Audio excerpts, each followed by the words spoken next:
গতিকে লুৰিণজ্যোতি গগৈ কোনো এটা জেগাত ফিক্স হৈ থাকিব নোৱাৰে আৰু আজিকালি তেওঁৰ কথা বাৰ্তাবিলাক খালি মিয়াৰ কাৰণেই কয়, অসমীয়াৰ কাৰণেতো কথাও নকয়।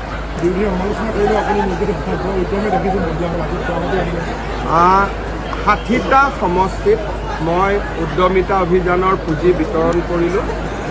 মোৰ ভাগত 94 সমষ্টি আছে, গতিকে আৰু 34 সমষ্টিত মই 5 ফেব্ৰুৱাৰীৰ আগতে মোৰ দায়িত্বখিনি পালন কৰিম।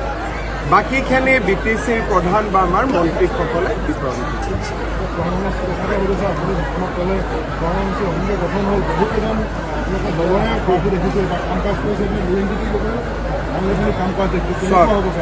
আপোনালোকে সকলোৱে জানে যে লুৰিণজ্যোতি গগৈ এবাৰ দুলীয়াজানত উঠিলে, এবাৰ নাহৰকটীয়াত উঠিলে, এইবাৰ খোৱাঙত হাৰাৰ পিছত বা আকৌ কলৈকে যায় ধুবুৰীলৈকে গুচি যাব। গতিকে লুৰিণজ্যোতি গগৈ কোনো এটা জেগাত ফিক্স হৈ থাকিব নোৱাৰে আৰু আজিকালি তেওঁৰ কথা বাৰ্তাবিলাক খালি মিয়াৰ কাৰণেই কয়, অসমীয়াৰ কাৰণেতো কথাও নকয়। গতিকে লুৰিণজ্যোতি গগৈ আমাৰ প্ৰত্যাহ্বান নহয়। খোৱাঙত আমাৰ কেণ্ডিডেট আছে 4-5 গৰাকী, কিন্তু চবৰ লগতে আমাৰ ভাল আলোচনা কৰি 1 মিনিটতে হৈ যায়। আজিয়েতো 2 গৰাকী ষ্টেজত মই নমাই দিলোঁ, আজিয়েতো মই 2 গৰাকীক ষ্টেজতে নমাই দিলোঁ, আজিয়ে মই কমাই দিলোঁ, সেইটো চিন্তা নাই। বিজেপিৰ সকলো সদস্যৰ ওপৰত মোৰ মৰমৰ অধিকাৰ আছে, এইটো কোনো ইছ্যুৱে নহয়।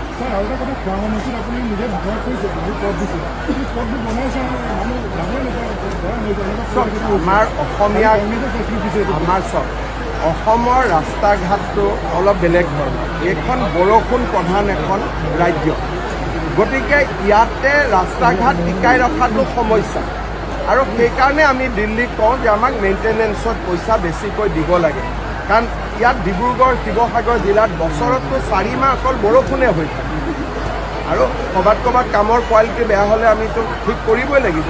কিন্তু গুৱাহাটীতো আমি ৰাস্তা বনাওঁ, পিছৰ বছৰ আকৌ বেয়া হয়, আকৌ বনাই, এখন যুঁজি থাকিবই লাগে, কাৰণ আমাৰ ইয়াৰ জলবায়ুটো অলপমান পৃথক।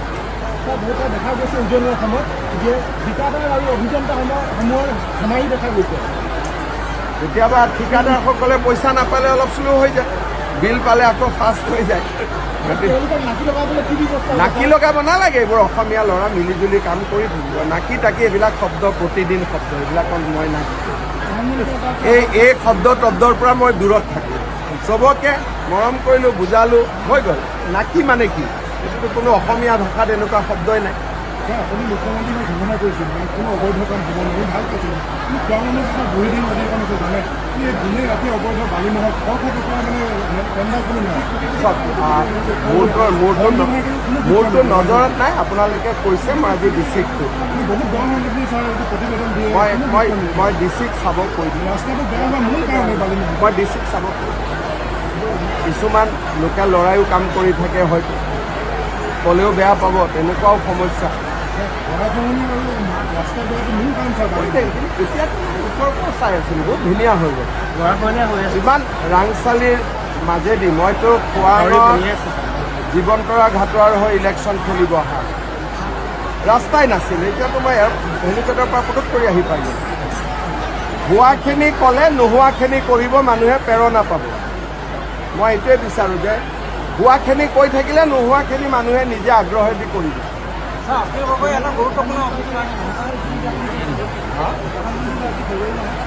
এটা সম্ভাৱনা আছে যে ইয়াৰ এডভান্স লেণ্ডিং ফেচিলিটি প্ৰধানমন্ত্ৰী ডাঙৰীয়াই হয়তো বিমানেৰে আহিব পাৰে, নহ'লে ডিফেন্স মিনিষ্টাৰৰ হ'ব। ধন্যবাদ।